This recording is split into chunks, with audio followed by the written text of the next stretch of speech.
To embed a Brevo sign-up form on your site, head into your Brevo dashboard. Click Marketing in the left sidebar. Open Forms. Select your form. Scroll down to the Share section and hit Embed. That immediately generates the code.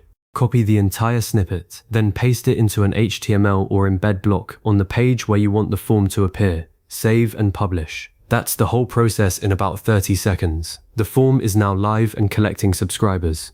I still want you to walk through every click with me, because I've seen too many people miss a small detail and then wonder why nothing shows up. I've been running Brevo forms on client sites for years, and I've genuinely felt that frustration when a tiny oversight, like not scrolling far enough to find the share step, derails an otherwise solid setup. So let's slow down and do this properly, with the exact paths, the settings I always double check, and the edge cases that don't hit you until you least expect them. First, log into your Brevo account. It sounds obvious, but I've personally wasted 10 minutes troubleshooting a form that wasn't appearing, only to realize I was signed into a test account, not the one tied to my actual domain. Check the top right corner and make sure you're in the correct account, especially if you manage multiple client profiles. The main dashboard loads with the left navigation bar. You'll see contacts, campaigns, automations, and more. Click the one labeled Marketing. It might already be expanded, but if not, click it to reveal the submenu. Right there, you'll see Forms. That's your destination. Once you're on the Forms page, Brevo lists every sign-up form you've created. Each one has a name, a status icon, and a last modified date. I always name my forms with a clear descriptive label like Homepage Newsletter Sign-up June 2025. Because when you have a dozen variations running across different landing pages, a generic untitled just wastes your time. Open the form you want to embed by clicking directly on it. The visual form editor loads, which is where you can drag fields, tweak design, and set up the confirmation message. Before you touch the embed code, take a moment to verify your form is truly ready. Look at every field. Is the submit button text what you want? Are you asking for first name when you actually only need an email? Do you have a privacy consent checkbox if that's legally required in your region?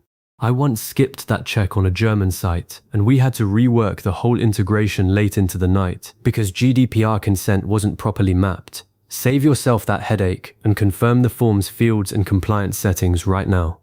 Now, inside the form editor, you won't immediately see the embed option. Look at the steps bar across the top, or, depending on your Brevo interface version, scroll all the way down the page. You're looking for the share section. It's often the final step, labeled share or publish. I'm going to be really specific here because I've seen the UI change over time. As of mid-2025, you scroll below the form preview and the customization options until you reach a block titled Share. There's a button that says something like Return to this step, or simply an embed option next to Direct Link and Social Share. Click that embed button. If you don't see it, you're probably still in the Design or Settings tab. Scroll down further. It's always lower than you think.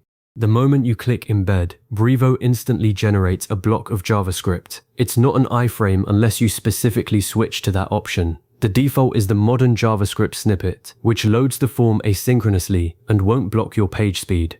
That matters because I've worked on sites where the older iframe method caused layout shifts. Stick with the JavaScript code unless you have a very specific technical reason not to. Then, click the Copy button. That copies the entire snippet to your clipboard in one go. Don't manually highlight and copy it. I've seen people accidentally miss the opening script tag or the closing one, and then the form breaks silently. Use the dedicated Copy button and trust that it grabs everything.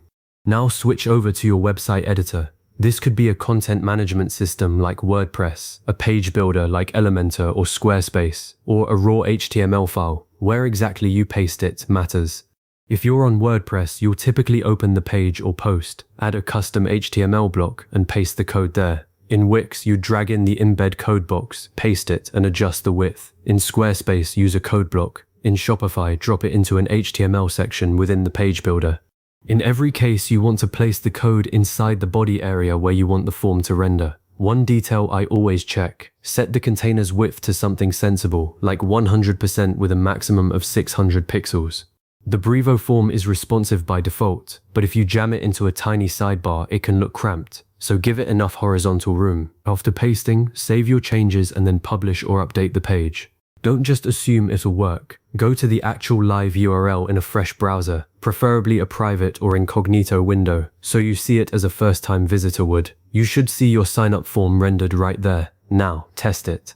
Fill out every field exactly like a real subscriber would, and use an email address you can check. Hit submit. The success message you configured inside Brevo should appear. Then head back to Brevo, go to Contacts in the main menu, and search for that test email.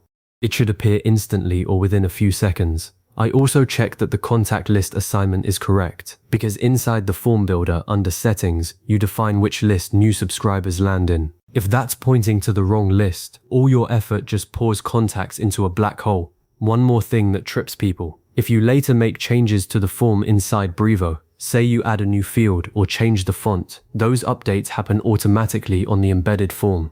You don't need to re-embed the code. The JavaScript loads the latest form configuration dynamically. That's a huge time saver, but also means if you accidentally delete a form, the embed code on your site will just display nothing.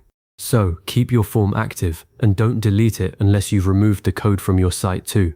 I always verify the form on mobile right after desktop. The form is responsive, but if your site has custom CSS that affects input fields, you might see alignment issues.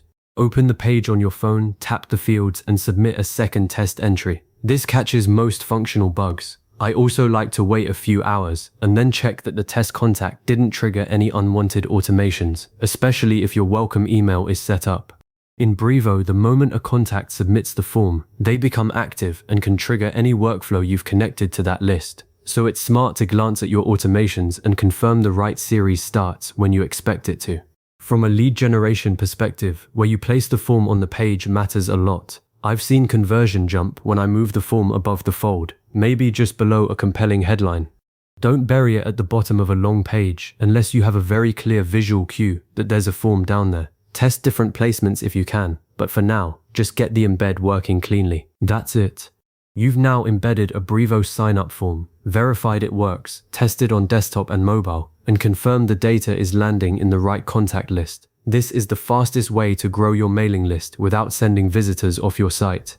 Once you've done this once, the whole process takes under 2 minutes. Bookmark your Brevo Forms page so you can quickly jump back in whenever you need to update the fields or create a new embedded form for a different campaign. If you hit any snags, the most common fix is just recopying the embed code and pasting it again. Sometimes a browser extension or a caching plugin silently strips out the script tag, so keep that as your first troubleshooting move. Go get those subscribers.